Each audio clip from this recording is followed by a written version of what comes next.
സ്നേഹമുള്ളവരെ, പള്ളിക്കൂദാശ കാലത്തിൻ്റെ അവസാന ഞായറാഴ്ചയാണിത്.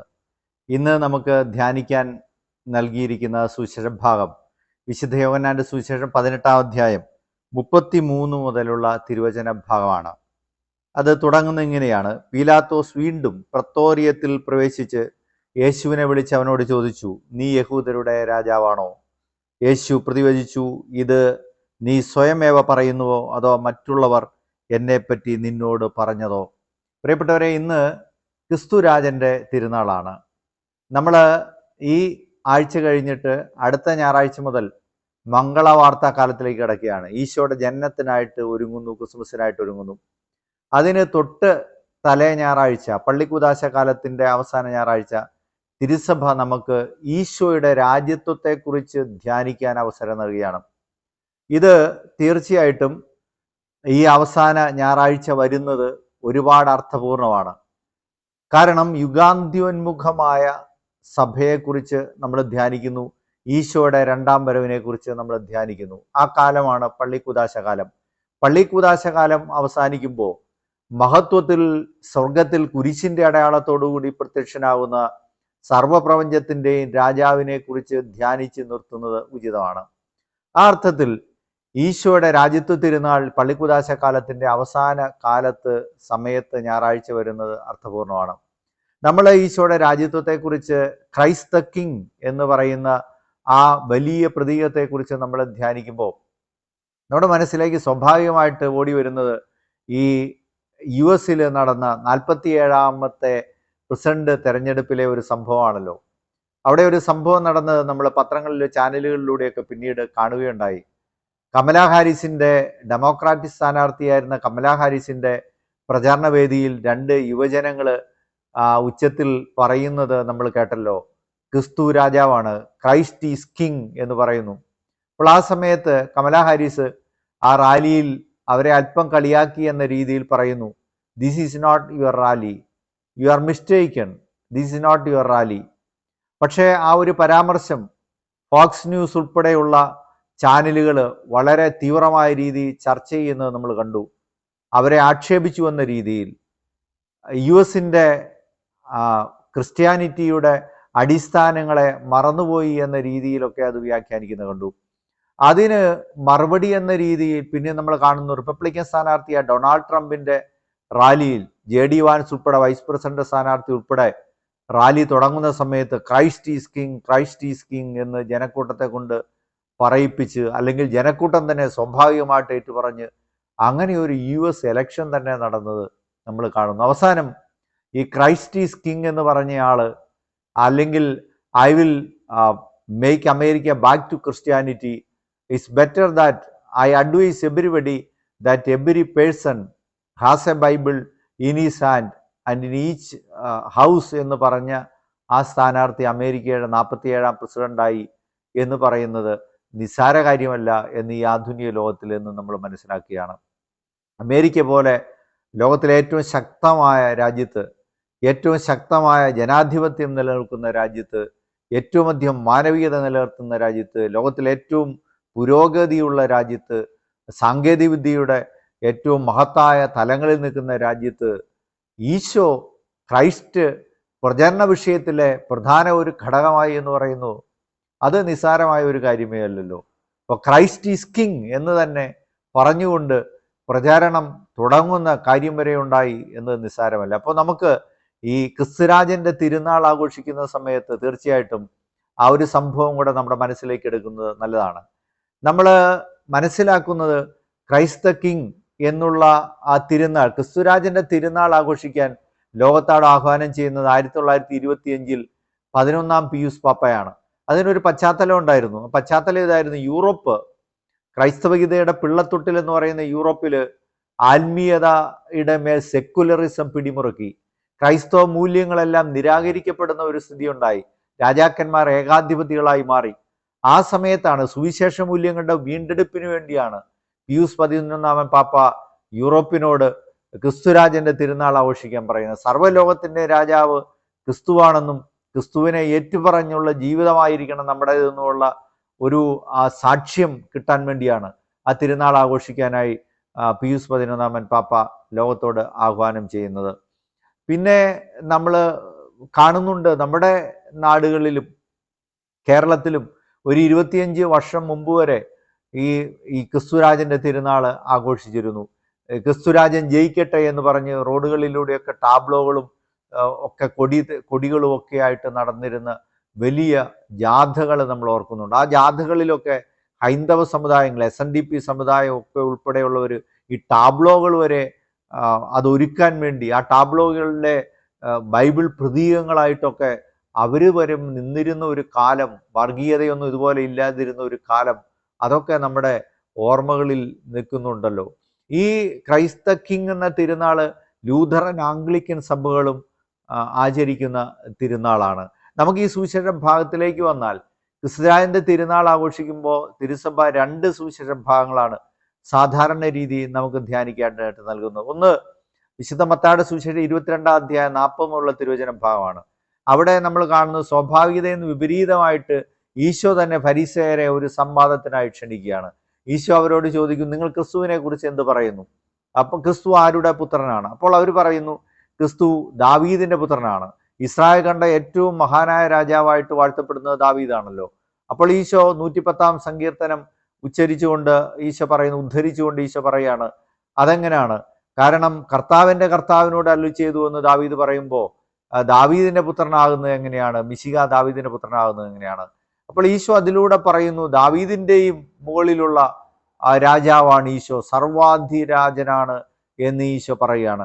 രണ്ടാമത്തെ പ്രധാനപ്പെട്ട സുവിശേഷ ഭാഗമാണ് നമ്മുടെ ധ്യാന വിഷയം.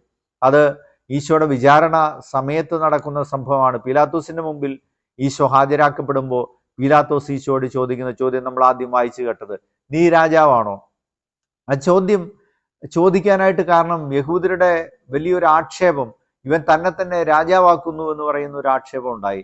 അതുകൊണ്ടാണ് ചോദിക്കുന്നത്. പക്ഷെ ആ ചോദ്യത്തിന് ഈശോ കൊടുക്കുന്ന ഉത്തരം നമുക്ക് വലിയ ധ്യാന വിഷയത്തിന്റെ കാര്യമാണ്. ഈശോ പറയുന്നു, ഇതിനു വേണ്ടിയാണ് ഞാൻ വന്നത്, ഇതിനു വേണ്ടിയാണ് ഞാൻ ജനിച്ചത്, സത്യത്തിന് സാക്ഷി. അപ്പോൾ രാജാവാകാൻ വേണ്ടിയാണ് ഞാൻ വന്നത് എന്ന് സുനിശ്ചിതമായിട്ട് അർത്ഥശങ്കയില്ലാത്ത രീതിയിൽ ഈശോ പറയുകയാണ്. സർവപ്രപഞ്ചത്തിന്റെ രാജാവാകാൻ വേണ്ടിയാണ്, അനീതിയില്ലാത്ത, അസത്യങ്ങളില്ലാത്ത, കൊള്ളയില്ലാത്ത, അക്രമമില്ലാത്ത രാജ്യത്തിന്റെ രാജാവാകാൻ വേണ്ടി, ഈ ഭൂമിയിൽ ദൈവരാജ്യം സ്ഥാപിക്കാനായിട്ടാണ് ഞാൻ വന്നതെന്ന് ഈശോ പറയുകയാണ്. പ്രിയപ്പെട്ടവരെ, ഈശോയുടെ ജനനം മുതൽ ഈ രാജ്യത്വം നിലനിൽക്കുന്നത് നമ്മൾ കാണുന്നുണ്ടല്ലോ. ഈ ജ്ഞാനികൾ വരുമ്പോൾ അവർ ചോദിക്കുന്നത്, യഹൂദരുടെ രാജാവായി പിറന്നവൻ എവിടെയാണെന്നാണല്ലോ ചോദിക്കുന്നത്. അപ്പോൾ രാജ്യത്വം ജനനത്തിൽ തന്നെയുണ്ട്. അവിടെ നിന്ന് മുതൽ ഇങ്ങോട്ട് ഈ രാജ്യത്വത്തിന്റെ സവിശേഷതകൾ എപ്പോഴും നമുക്ക്, അവസാനം ഈശോയുടെ വിചാരണ സമയത്ത് ഈ രാജ്യത്വം തന്നെയാണ്. നീ രാജാവാകുന്നു എന്ന ചോദ്യവും ഇവൻ തന്നെ രാജാവാക്കി എന്നുള്ള ആരോപണവും, അവസാനം കുരിശിന്റെ മുകളിൽ യഹൂദരുടെ രാജാവ് എന്നുള്ള ഫലവും.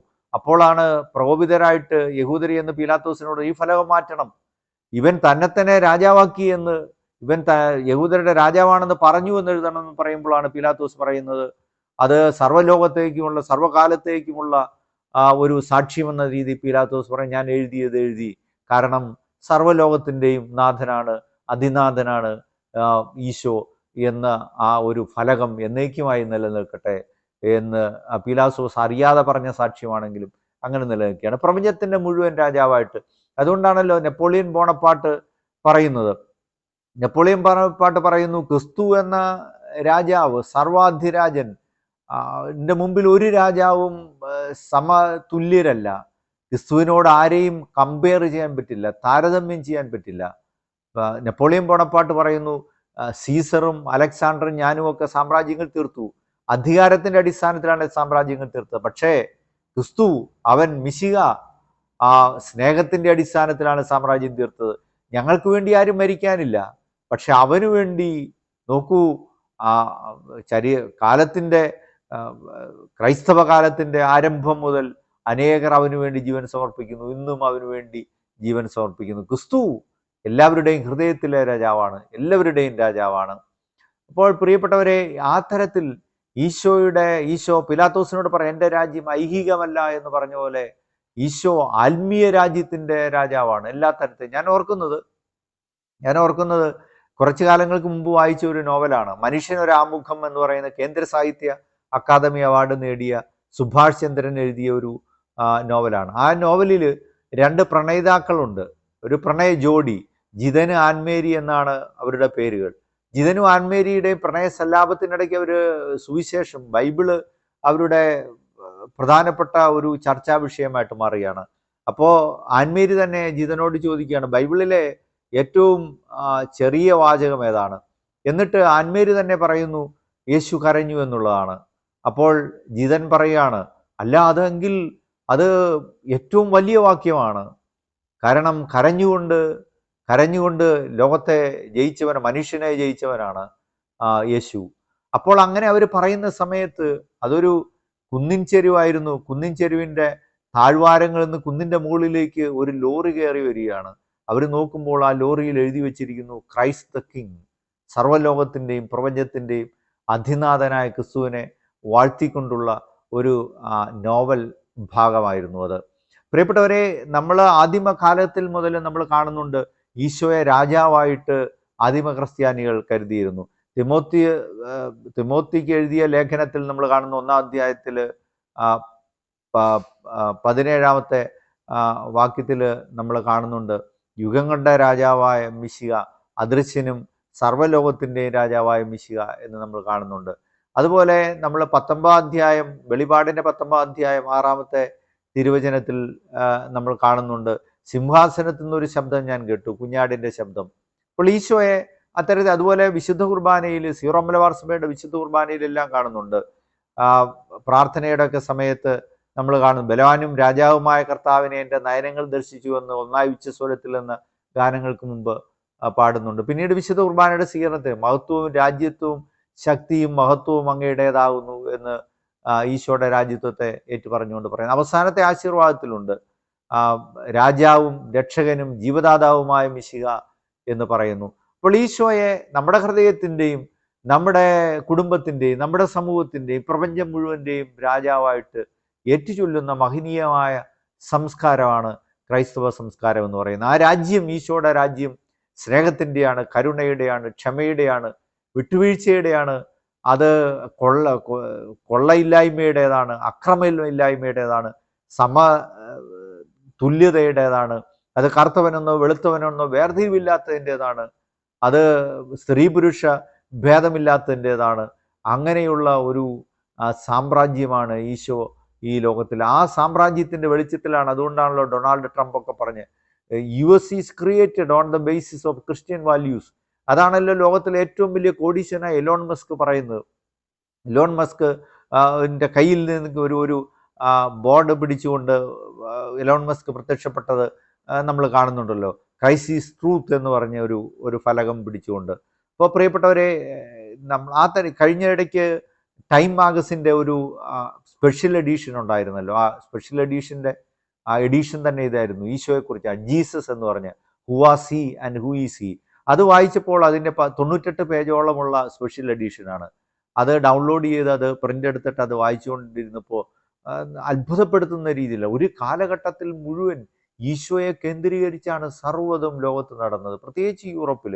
അവിടെ പറയുന്നു, ആർക്കിയോളജിക്കൽ സർവേകൾ, എക്സ്കവേഷൻസ്, ഇതെല്ലാം ഈശോയെക്കുറിച്ച് അറിയാൻ വേണ്ടിയായിരുന്നു. അവിടെയെല്ലാം ഈശോയുടെ കുരിശ് കണ്ടെത്താൻ, ഈശോയെ ക്രൂശിച്ച സ്ഥലം ഏതെന്നറിയാൻ, ഇതിനൊക്കെ വേണ്ടിയാണ് ആദിമ കാലഘട്ടത്തിലെ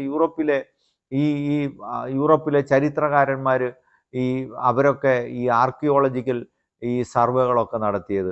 അതിനുശേഷം പിന്നീട് പറയാണ്, ഒരു സമയത്ത് ക്രിസ്തുവിനെ കേന്ദ്രീകരിച്ചാണ് ചർച്ചകളൊക്കെ. ആരെങ്കിലുമൊക്കെ ഒരു സ്ത്രീ പക്ഷ വാദം പറഞ്ഞാൽ, അല്ലെങ്കിൽ ആരെങ്കിലുമൊക്കെ മാനവികതയെക്കുറിച്ച് മഹത്തായിട്ട് പറഞ്ഞാൽ ഉടനെ വന്നിരുന്ന പരാമർശം that is Jesus, it sounds like Jesus എന്നാണ്. അപ്പോൾ അത്രമാത്രം ലോകം ക്രിസ്തുവിൽ കേന്ദ്രീകൃതമായിരുന്നു. നമ്മൾ ചരിത്രത്തെക്കുറിച്ച് നമ്മൾ നോക്കുമ്പോൾ Jesus is standing at the centre of history എന്ന് പറയും. മനുഷ്യ ചരിത്രം അങ്ങനെയാണല്ലോ നിർണ്ണയിക്കപ്പെട്ടത്. അത് BCE എന്നോ അത് CE എന്നോ ഒക്കെ മാറ്റിയാൽ, എങ്ങനെ മാറ്റിയാലും ക്രിസ്തുവിൻ്റെ ജനനമാണല്ലോ മനുഷ്യ ചരിത്രത്തെ രണ്ടായിട്ട് വിഭജിച്ച് നിൽക്കുന്നത്. അതെങ്ങനെ പേര് മാറ്റിയാലും ഈ ജനനത്തിൻ്റെ അടിസ്ഥാനത്തിലാണല്ലോ മുമ്പും പിമ്പും എന്ന രീതിയിൽ കാലം തന്നെ നിർണ്ണയിക്കപ്പെട്ടത്. അങ്ങനെ തന്നെയാണല്ലോ ഗ്രിഗോറിയൻ കലണ്ടർ മഹാനായ ഗ്രിഗറി പാപ്പ സജ്ജമാക്കിയത്. സൺഡേ കേന്ദ്രീകരിച്ചാണല്ലോ. അപ്പോൾ എല്ലാ കാലത്തും ഈശോയെ കേന്ദ്രീകരിച്ചിട്ടുള്ള ഒരു ഒരു ജീവിത ശൈലി ക്രൈസ്തവ സംസ്കാരമായിരുന്നു. അത് ലോകത്തിൻ്റെ തന്നെ ഒരു കാലത്തെ സംസ്കാരമായിരുന്നു. മാനവികതയെ മഹത്തരത്തിലേക്ക് ഉയർത്തിയ മഹത്തായ ഈശോയെ കേന്ദ്രീകരിച്ചുള്ള മഹത്തായ ജീവിതശൈലി. നമ്മുടെ കുടുംബങ്ങളിലുമൊക്കെ എപ്പോഴും ഈശോ ഈ ഭവനത്തിൻ്റെ നാഥൻ, രാജാവ് എന്നൊക്കെ പറഞ്ഞ് നമ്മൾ ഈശോയുടെ രാജ്യത്വത്തിൻ്റെ അടയാളമായിട്ടുള്ള രൂപങ്ങളെല്ലാം നമ്മൾ വെച്ചിരുന്നത്. നമ്മുടെ വണ്ടികളിലൊക്കെ, നമ്മുടെ ടാക്സികളിൽ ഉൾപ്പെടെയൊക്കെ എല്ലാം യേശുരാജൻ, ക്രൈസ്ത കിങ് എന്നൊക്കെ പറഞ്ഞ് ഇന്ന് പക്ഷേ നമ്മൾ അതിൽ നിന്നെല്ലാം മാറിപ്പോയി. നമ്മളിപ്പോൾ നമ്മുടെ കുട്ടികളുടെ പേരാണ് വണ്ടികളിലൊക്കെ എഴുതി വെക്കുന്നത്. ഈ ക്രൈസ്തവ സംസ്കാരം നമ്മൾ ജീവിച്ചിരുന്ന, നമ്മുടെ പൂർവികർ ജീവിച്ചിരുന്ന ഈശോയെ മുൻനിർത്തി ഈശോയ്ക്ക് ചുറ്റുമുള്ള ക്രൈസ്ത കിങ്, ക്രിസ്തുവാണ് ഞങ്ങളുടെ രാജാവ് എന്ന് ധൈര്യപൂർവ്വം ഏറ്റുപറഞ്ഞിരുന്ന നമ്മുടെ രാഷ്ട്രീയ നേതാക്കന്മാർ, സാംസ്കാരിക നേതാക്കന്മാരും ഒക്കെ ഉൾപ്പെടെയുള്ള ആളുകൾ, അങ്ങനെയുള്ളവരുടെ ഒരു പാരമ്പര്യത്തിൻ്റെ ഒരു തിരിച്ചുവരവ്, ഒരു റിവൈവൽ നമ്മൾ നടത്തേണ്ട ഒരു കാലഘട്ടം കൂടിയാണ് ഈ തിരുനാൾ ആഘോഷിക്കുന്ന അവസരം. നമുക്ക് ഓർക്കാം. ഈശോ നമ്മെ അനുഗ്രഹിക്കട്ടെ. Subscribe now and press the bell icon. Never miss an update.